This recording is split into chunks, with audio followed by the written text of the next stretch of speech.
Hi friends, welcome back to my physics channel once again. See, we are doing fourth unit, that is intermediate IP Board of Intermediate new syllabus physics, which was introduced latestly in 1 month back. Now we have completed almost 3 videos regarding the fourth unit. I think this is the fourth unit and fourth unit lo fill in the blanks. Note chesukondi first of all. Okay na? So fourth unit lo velipodamandi. I mean fourth unit, that is fourth video please. Okay na? Moving charges and magnetism chapter, very important chapter. ఈ fill in the blanks చూద్దామండి. మొదటి question చూడండి. A neutron moving through a magnetic field. First question open చేయండి మీ textbook. All of you open your new textbook. A neutron అంటే తెలుసు కదా, N01. Neutron అంటే N01, atomic number 0, mass number 1. 0 atomic number కాబట్టి దీనికి no protons, no charge. A neutron moving through a magnetic field that is 2 Tesla, B is equal to has a speed of 10 to the power of 4 meters per second at an angle theta is equal to 30 degrees with the direction of the field. Okay, suppose the direction of the field it is moving in this fashion at this angle. Neutron is moving at an angle. Suppose this is the direction of field B bar, so it is moving in this fashion N01. Okay na? Right. Now the magnitude of magnetic force experienced by it. The magnitude of magnetic force అని అడుగుతున్నాడు. జనరల్గా what is the force formula మనందరికీ తెలుసు. It is given by QVB sin theta. ఓకేనా? So మనకు తెలిసిన force formula ఏంటి? We already know QVB sin theta. ఎందుకు ఇది తీసుకున్నాను? Because you're having charge, you're having velocity B and angle sin theta. Therefore you have to consider this one. కానీ ఇక్కడ point ఏంటో తెలుసు, లాజిక్. అందుకే ఫిల్ ఇన్ ద బ్లాంక్స్ అంటే తెలుగుగా ఇస్తారు మనకి. ఇక్కడ వాడు ఏమి ఇచ్చాడు? న్యూట్రాన్ ఇచ్చాడు. న్యూట్రాన్ యొక్క ఛార్జ్ ఎంత? N01. So no charge, charge is equal to 0. When no charge is there, irrespective of velocity or angle, what is FM? That is magnetic force. 0 charge అంటే whatever value are having this thing, it into 0 is equal to 0. So the answer will be 0 అండి. First దానికి answer 0. Note చేసుకోండి. ఓకేనా? Right అండి. So the magnitude of magnetic force experience by it is equal to 0 answer. That is the first one. Let us go to second question. Note చేయండి. The current carrying coil, please make a note, this is the fourth video in the moving charges magnetism chapter, that is fourth unit please. A current carrying coil of area ante ichadu papam A ata, area is given as A, is placed in a uniform magnetic field B.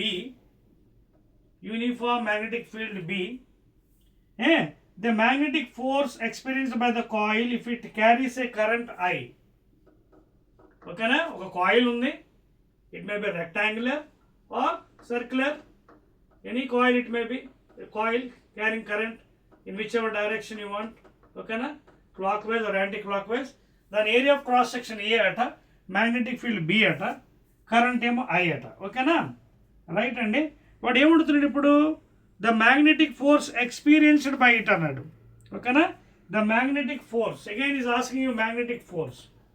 So మీ అందరికీ తెలుసు, when you keep a coil in a magnetic field uniform, maybe it may be north pole, south pole magnets. When you put any coil, what is happening here? It is experiencing some torque, there is some deflection. Torque ఎప్పుడైతే experience అవుతుందో, there is equal and unlike forces acting on the coil. Upward ఒక force, downward ఒక force. Okay na? It will be acting, it is trying to twisting in this direction and tries to attain its again along the field వైపు తిరగడానికి try చేస్తుంది పాపం. couple will be acting. So two equal and unlike force will be acting on the arms of this one. అర్థమవుతుందా? Suppose ఇది ABCD అనుకోండి. So ఇది ఇలా rotate అవుతుంది పాపం, ఇలా ఈ యాంగిల్లో it is rotating in this fashion. Okay, so therefore torque will be acting here at a distance half. So therefore equal unlike forces కాబట్టి they cancel each other. So what is F net here also? F net or F is equal to 0. Second one.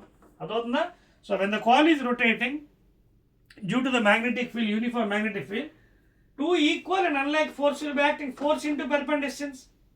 Okay na? Force into perpendicular distance. Whatever distance if you take A by 2, A by 2. So net force is equal to 0. That is the second one, and please. Right? Right. And the loop avachchu and the rectangle coil. That is the second one, please. I am going to third question, please. Fill in the blanks. Right. The distance covered by a charged particle. చెప్పేస్తానండి, note చేశారు కదా? Right. The distance covered by charged particle. Right. Third one జా చూసుకోండి. The distance covered by charged particle moving in a helical path. So helical path తెలుసు కదా, ఇదిగోండి helical path, ఇదిగోండి like helix. This is called helical path. So the distance covered by a charged particle in helical path along the direction of the magnetic field in one rotation is called as dash అంటున్నాడు. ఒక్కసారి మీరు first ఇయర్లో ల్యాబ్లో, physics ల్యాబ్లో screw gauge గురించి వినే ఉంటారు. Pitch of the screw అని. The distance travelled by the tip of the screw for one complete revolution is called as, గుర్తుందా? Pitch of the screw. Pitch పూర్తిగా ఒక రొటేషన్ కంప్లీట్ తిరిగితే 1 mm వెళ్తుంది అక్కడ, ఎక్కడ? స్క్రూ గేజ్లో. సేమ్ దీన్ని కూడా మనకి ఇక్కడ ఏమంటాడంటే వాడు, the distance covered by the charged particle moving in a helical path along the direction in one rotation is called as simply pitch. PITCH, pitch. That is the answer for the third one. Otherwise, just like your screw gauge pitch of the screw, distance traveled by the tip in one complete rotation, 1 mm akkadaithe. So this is the answer for this one. Let us go to fourth one. The shape of the magnetic field lines due to very long straight wire. చూడండి వాడు ఏమన్నాడు పాప, long అంటే infinity wire. ఇది positive, ఇది negative. Infinity wire current వెళ్తున్నప్పుడు what are the shape? You can see the magnetic lines of force are concentric circles. Please, concentric. You can use your right hand thumb rule. Thumb rule use చేస్తే ఏమవుతుంది? Circles form అవుతాయి. Inside outside depending upon the direction of the current. That is the fourth one. Please, ఓకేనా? Note చేశారా? Those are nothing but concentric circles. Shape అడిగాడు, shape of the magnetic lines due to very long straight wire. ఓకేనా? That is the fourth one. Next go to fifth question. Fill in the blanks. The magnetic field inside the long solenoid carrying a current I, B is given by mu naught Ni అని అంటున్నాడు పాపం. ఇది formula అందరికీ తెలుసు మనకి. Where N is dash అన్నాడు. What is N అడుగుతుండే పాపం. N అంటే ఏంటి మీకు చెప్పాను కదా, capital N by L, that is number of turns per unit length. Please, అర్థమవుతుందా? Total number of turns, total number చుట్ల సంఖ్య, total number of turns per length, unit length. అంటే లెంత్ ఇస్తారు కదా మనకి, లెంత్ ఆఫ్ టోటల్. అండ్ పైగా మనం use చేసేది length very larger length and long solenoid. So of course length is very much larger than the radius of the solenoid. So total number of turns per unit length అండి. మీకు అర్థమవుతుందా? ఇక్కడ N అంటే ఏంటి? Capital N by L, that is total number of turns per length. అంటే when you divide with the length you will get unit length, అంతే కదా? That is N, number of turns per unit length. Please, excellent అండి. Let us go to the sixth. Fill in the blanks, please. రాసుకోండి. 2 parallel current carrying wires A and B. చెప్పచ్చా? Right అండి, చెప్పేస్తాను. Right అండి. 2 parallel, please. ఇదిగోండి N by L అంటే total number of turns per divide by length, అంటే per unit length N అంటే. Right అండి. 2 parallel current carrying wires A and B. ఇదిగోండి చూడండి, ఇదొక వైర్ అట, ఇదొక wire. Suppose you take in same direction, opposite direction. వాడు ఏం చెప్పలేదు కాబట్టి సేమ్ డైరెక్షన్ తీసుకుందాం. సపోజ్ ఇది I1, I2, A, B, C, D. 2 parallel wires carrying 2 parallel current carrying wires A and B exert force on each other. బాగుంది. If wire A exerts a force of ఎంత పాపం 10 newtons due south. జాగ్రత్త చూసుకోండి, చాలా జాగ్రత్తగా ఉండాలి ఇక్కడ. ఇదిగోండి north, south, east, west directions, east and west please of the earth. Directions కూడా చాలా ఇంపార్టెంట్, ఈస్ట్ వెస్ట్. వాడేమంటున్నాడు చూడండి, if a wire exerts force ఎంత 10 న్యూటన్స్ డ్యూ సౌత్, ఇదిగోండి కిందకి డ్యూ సౌత్, కిందకి డ్యూ సౌత్, డ్యూ సౌత్ అంటే ఏంటి, అలాంగ్ ద సౌత్ డైరెక్షన్. ఈ సౌత్ వైపు 10 న్యూటన్స్ ఇస్తుంది అంటున్నాడు. అయితే what is the force exerted by B, చూడండి exert 10 newton due south on wire B, wire B మీద డ్యూ సౌత్ అంటే మనం ఎలా వేసుకుంటుంటే బాగుంది ఫిగర్, దట్ విల్ బెటర్. ఇదిగోండి ఇలా వేసుకుంటుంటే బాగుంది ఫిగర్. ఇలా కాకుండా ఐఎమ్ డ్రాయింగ్ లైక్ దిస్. చూడండి ఇది ఏ వైర్ అనుకుందాం, ఇది B wire, some carrying some currents. A ఎలా ఎగ్జైట్ చేస్తుంది, డ్యూ సౌత్, ఇగో కిందకి చూడండి, డ్యూ సౌత్ అంటే కిందకి, ఏ వైర్ డ్యూ సౌత్ కిందకి. Don't use this figure, that will better. ఇది ఈ ఫిగర్ వేసుకోండి, ఓకేనా. ఇది వద్దులేదు, డైరెక్షన్స్ మనకి క్లియర్ అర్థమవుతుంది, ఓకేనా. సో డ్యూ సౌత్ వైపు ఇదిగో సౌత్ డైరెక్షన్ కిందకి ఉంది కదా, ఇస్తుంది పాపం. చూడండి A wire is giving exact 10 newtons on due south on wire B. The force on wire A by B. మరి బి ఏం చేస్తుంది బాబు, ఊరుకుంటుందా, ఊరుకోదు కదా. న్యూటన్స్ థర్డ్ లా ఏం చెప్తుంది, మోషన్లో every action has equal and opposite reaction. So మరి ఇది ఎఫ్ఏతో అని 10 న్యూటన్స్తో పాపం దీన్ని గుద్దుతుంటే అంటే it is giving a some force.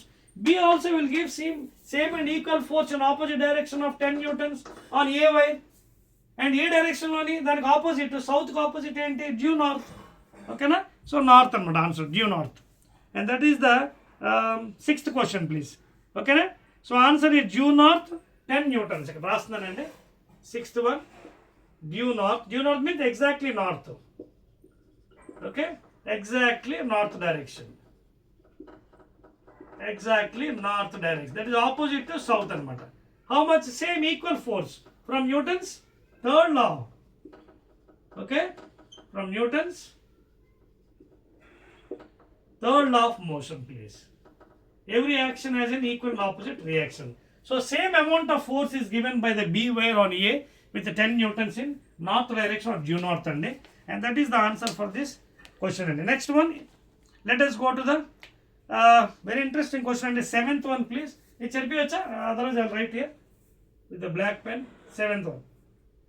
If 1 ampere current passes through each wire of 2 straight parallel wires of 1 meter separation, అదిగోండి మళ్ళీ 2 parallel wires అట్ట మాట్లాడుతున్నాడు. ఏమంటాడు బాబు ఇక్కడ, ఇఫ్ 1 ampere of current, ఇదిగోండి 1 ampere of current, 2 parallel wires AB CD, ఓకేనా, 2 parallel wires, 1 meter separation distance ఇచ్చాడండి పాపం వాళ్ళ మధ్యన, 1 meter distance between them. Then the magnitude of force per unit length, magnitude of force per unit length of each wire, ఇది already మీకు చెప్పాను కాన్సెప్ట్లో. magnitude of force per unit అంటే mu0 by 4 pi 2I1 into I2 by D లేదా R. ఎందుకంటే straight long wire ఏంటి మీకు mu0 by 4 pi into I by D 2I by D. అయితే చాలా అంటే ఇక్కడ మీరు క్యాన్సిల్ చేసుకోవచ్చు సార్, అలాగ ఎందుకు రాశారు, వద్దు అలా ఉంచేసేయండి. మీకు ఆల్రెడీ స్ట్రైట్ వైర్కి ఒక ఫార్ములా చెప్పాను కదా, ఏంటది, ఫోర్స్ యాక్టింగ్, ఓకేనా. Force acting and I mean మీకు డెరివేషన్ కూడా చూపించాను amperes Lalo. mu0 I by 2 pi R వస్తుంది, కానీ mu0 I by 2 pi అని రాకండి, mu0 by 4 pi into 2I by D. That is better for, ఎందుకంటే మనకి ఆల్రెడీ మనకి యాంపియర్స్ లా ఆఫ్ కండక్టర్స్లో చేసాం. B dot DL is equal to mu0 times of I inside అని. దీని నుంచి మనం డెరైవ్ చేసాం మ్యాగ్నెటిక్ ఫీల్డ్ ఇండక్షన్. కానీ ఇక్కడ అడుగుతుంది ఏంటి, వాడు ఫోర్స్ అడిగాడు. సో ఫోర్స్ ఫార్ములా ఏంటి, mu0 by 4 pi 2I1 I2 by D, ఓకేనా. So you can use that formula. So వేద్దామా ఫార్ములా. mu0 అంటే వాల్యూ ఎంత, permeability free space 4 pi into 10 power minus 7, 2 into I1 same current, I2 same current by distance D1. అప్పుడు ఎంత అవుతుంది మనకి ఇక్కడ చూడండి, 2 4s are 8 pi into 10 power minus 7 newton per metre, ఓకేనా. ఒకసారి చెక్ చేయండి, is that the answer, yes. ఇక్కడ 4 pi క్యాన్సిల్ అయిపోతుంది ప్లీజ్. చూడండి కింద 4 pi ఉంది కదా, రైట్ మర్చిపోయారు, 4 pi 4 pi క్యాన్సిల్ అయిపోతే ఇంకా 8 pi ఎక్కడ ఉంటుంది, అక్కడ 8 pi ఉండదు కదా. చూడండి చూడండి కింద 4 pi ఉంది కదా, mu0 by 4 pi. Force acting formula మర్చిపోయారండి. ఫోర్స్ యాక్టింగ్ ఉందా, parallel conductors, mu0 by 4 pi into 2I1 I2 by D కదా లేదా R. కింద 4 by 2 ఒకటే మిగిలింది పాపం. So force acting per unit length is given by 2 into 10⁻⁷ Newton per meter. Please check చేసుకోండి. And that will be the answer for the 7th one. ఓకేనా? 2 into 10⁻⁷ Newton per meter. అర్థమవుతుంది? ఈ formula మీకు గుర్తుంది కదా, మీకు ఆల్రెడీ ఎక్స్ప్లెనేషన్ చెప్పాను. Please note చేసుకోండి. That is 7th one. I'm rubbing the top one.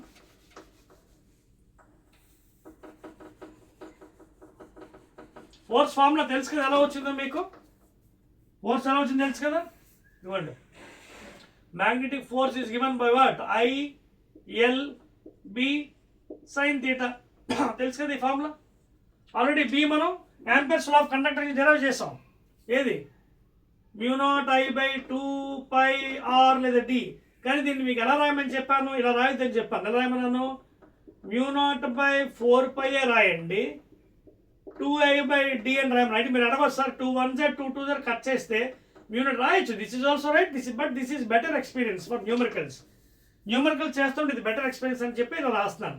μ0/4.2I/D. ఇది B. నా ఫోర్స్ ఎంత అవుతుంది చూడండి. ఫోర్స్ యాక్టింగ్ ఫార్ములా ఏంటి? BIL sine θ. సో I1 I2 ఆల్రెడీ ఇక్కడ మనకు వచ్చింది I1. సో అంటే మీకు చాలా మంది కన్ఫ్యూజ్ అవుతుంది ఈ ఫార్ములా ఎలా వచ్చిందని. Force acting because of this formula BIL sine θ. సో μ0 ఇందులోంచి వచ్చింది అనమాట 4π2I అంటే ఫస్ట్ ఇది అయితే I1 బిల్ సైన్ θ కదా. ఇగో B ఆల్రెడీ B వాల్యూ ఇది B వాల్యూ. సో B అంటే μ0/4π2I I1/R. L length of the wire. ఓకేనా? అంటే డిస్టెన్స్ బిట్వీన్ దెమ్. ఆ లెంత్ ఆఫ్ ద వైర్ మనకి అలాగే కాన్స్టెంట్ అని ఇచ్చేస్తాడు. అలాగే I2 బై డిస్టెన్స్. సో ఇది ఫార్ములా అండి ఫోర్స్ యాక్టింగ్. అదవుతుంది మీకు. అది ఫార్. So this is how you got the formula అనమాట. ఈ μ0/4π 2I1 I2/D ఎలా వచ్చిందని చాలా మంది డౌట్ రావచ్చు. First of all B value from Ampere's law of conductors. తర్వాత force is equal to BIL sine θ. That is μ0/4π 2I1 I2/D అండి. ఓకేనా? రైట్ అండి. That's the answer. 8th question అండి. వెరీ ఈజీ క్వశ్చన్స్ ఎక్కడి నుంచి అన్ని చిన్న చిన్న questions fill in the blanks కాబట్టి ఎక్కువ టైం వేస్ట్ చేయకూడదు. That is even. 8th one please. Right.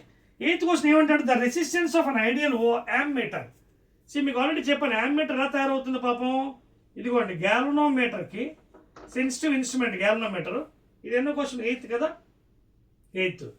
దీన్ని మనం ఏం చేయాలంటే పాపం ఒక small shunt resistance S whose resistance is very low should be connected in parallel to the galvanometer. ఎందుకంటే galvanometer itself is a very sensitive one. చెడిపోతుంది వేగంగా. Because if large currents are coming in the circuit it will spoil. So therefore in order to protect it, whatever total current is coming, here it is going as Ig and here it is going as Is. So the current is shifting here like Kirchhoff's first law, like I is equal to Ig plus Is అన్నమాట. అర్థమవుతుంది మీకు? Kirchhoff junction లో ఏం చెప్పాను? Current is dividing here. So total current parallel connection కదా, I is equal to Ig plus Is అనమాట. So ఎక్కువ current దీంట్లోంచి పాస్ అయిందో తక్కువ వెళ్ళేటట్టు చూసుకుంటారు. సంటి యొక్క పని అది అనమాట. కానీ ఐడియల్ అంటే ఏంటి? ఐడియల్ అనే మాట మీరు వింటుంటారు రెగ్యులర్గా. Ideal means nothing but it's an imaginary, రియల్గా ఉండదు. So therefore the ideal resistance of an ammeter is taken as 0. ఓకేనా? Ideal resistance ammeter is taken as 0.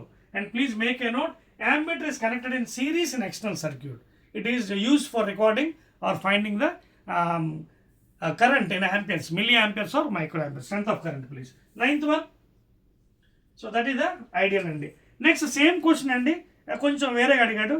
The resistance of an ideal voltmeter. Same ide danikandi. Idi chudandi okasari. Idi galvanometer G.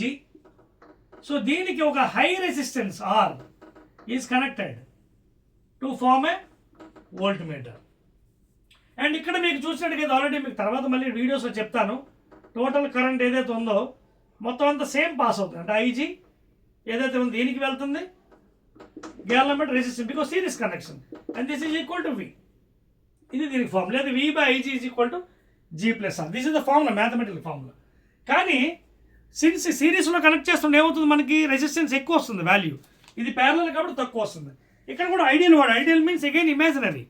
So అందువల్ల ఇక్కడ ఏం చేయాలి? Already ఇక్కడ ఎక్కువ వచ్చింది కాబట్టి for ideal voltmeter it is taken as infinity. Please note చేసుకోండి. One of the ideal voltmeter. Ideal అనేది ఉండదు, it's imaginary.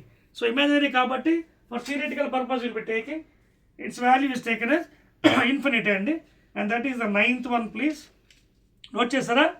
So now we're coming to the last question అండి please. Last one, 10th one. The number of turns of a coil in a galvanometer. Note చేస్తారా please?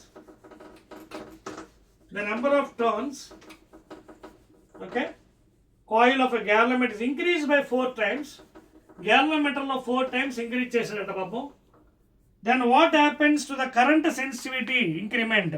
Already గ్యాలనోమీటర్లో మనకి formula తెలుసు కదా, ఇదిగోండి ఇది formula. BIAN is equal to K into 5 according to new text book. పాత text బుక్లో ఇక్కడ థీటా వాడాడు, ఇక్కడ C వాడాడు. That is spring constant which is used. And this is the angle of deflection. Theta వాడాడు పాత పుస్తకం, ఇక్కడ 5 వాడాడు. And this is a couple per unit twist వాడాడు.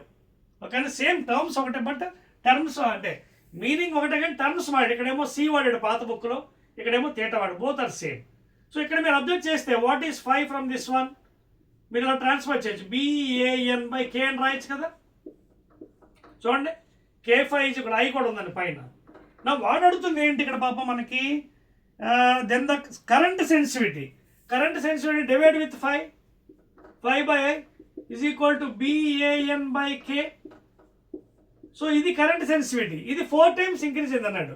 ఇది ఎవరి మీద డిపెండ్ అవుతుంది? B మీద, మ్యాగ్నెటిక్ ఫీల్డ్ ఏరియా మీద, నెంబర్ ఆఫ్ టర్న్స్. ఇప్పుడు నెంబర్ ఆఫ్ టర్న్స్ ఏమైందంటే ఇక్కడ చూడండి, it is increase by 4 times. So directly proportional, it is also increase by 4 times. So if N is increased by 4 times, sensitivity also increased by 4 times, directly proportional. అర్థమవుతుందా? If it decrease by 4 times, this is also decrease అనమాట. This is how you have to answer the question. అర్థమవుతుంది? This is the last one for the fill in the blank. Number of turns of a coil in a galvanometer increased by 4 times. Then the current sensitivity increased by how many times? Current sensitivity 5 by I. కొత్త text బుక్లో 5 use చేశాడు, పాత text book theta వాడాడు. Because in a galvanometer MCG moving coil, theta is directly proportional to current అనమాట. 5 is proportional to I. Clear అండి? Excellent. So again will meet in the next 5th video, that is with 1 word answer questions అండి. Fill in the blanks అయిపోయింది కదా మనకి. Yes. So 1 word క్వశ్చన్స్లో మళ్ళీ మనం meet అవుతాం. ఓకేనా? రైట్.